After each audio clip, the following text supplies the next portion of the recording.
Welcome to Market Insights with All Star Real Estate's April Osborne. Hey there, everyone. I want to talk to you this week about a house that we put on the market last week. Last Thursday, I listed 1704 East Park Drive.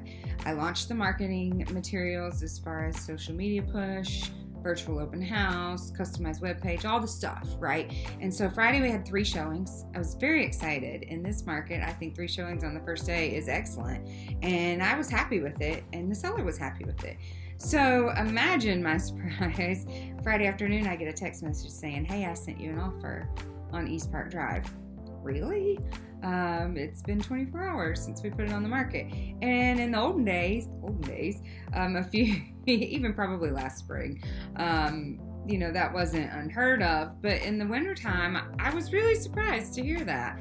So there were a few things that I learned with this transaction already in just a little bit of time that I thought you may benefit from. So I wanted to share those with you really quickly. And the first one is pricing. I think pricing really played a big role in this. I felt really confident about the sales price we put on the house.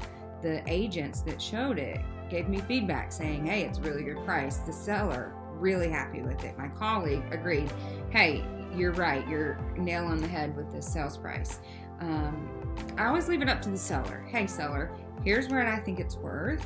Here's where I think you should list it to go ahead and get it sold in a quick manner. And here's where you could list it if you're wanting to play the market a little bit. Maybe you're not as much in a hurry as some sellers may be, and you want to play the market and see if you can get the price. And in this situation, he put it where I felt like market value was. And I think that helped in getting an offer in the first 24 hours. The second thing that it occurred to me after looking through the offer, strong offers can make a really big difference. No, we're not necessarily in the overwhelming majority where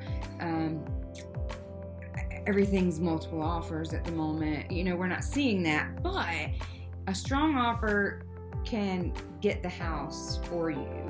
Whereas if you come in a little bit weaker and try to say, oh, let me see if I can save $5,000, you might lose it. And so in this situation, it was a really good offer.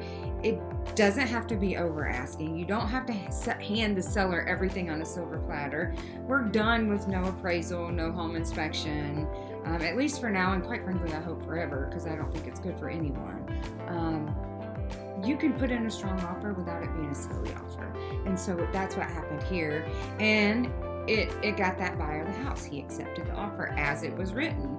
And a lot of times we want to negotiate. Trust me, I get wanting to save money. But in the grand scheme of things, $5,000 on a 30-year mortgage payment is really not that much money for a house that you really love. So that was the second thing that really caught my attention, was how strong the offer was without giving everything away to the seller. So it was good for both parties.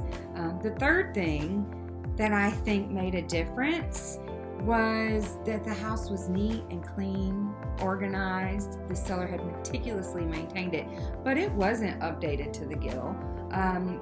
Yes, the carpet was newer, but it's not the fanciest carpet in the world. The kitchen's nice, but it doesn't have granite countertops and a beautiful tiles backsplash. And so my point here is, you can sell a home that's neat and clean, but maybe a little bit outdated, as long as it's appealing and it looks nice and it smells nice, and especially in the lower price ranges. You get to the higher price ranges, yes, buyers expect the fancy finishes, but anything under, say, $200 or $250, as long as it's neat and clean, that makes it very appealing, and you don't have to spend all your soon-to-be profits on updating the property. It might not be worth it. So those are just a few things I learned that I thought you might benefit from. I've jotted down a few more over on the blog, so if you want to head over and take a quick look, it's allstarrealestatesc.com, and you can click on the blog section.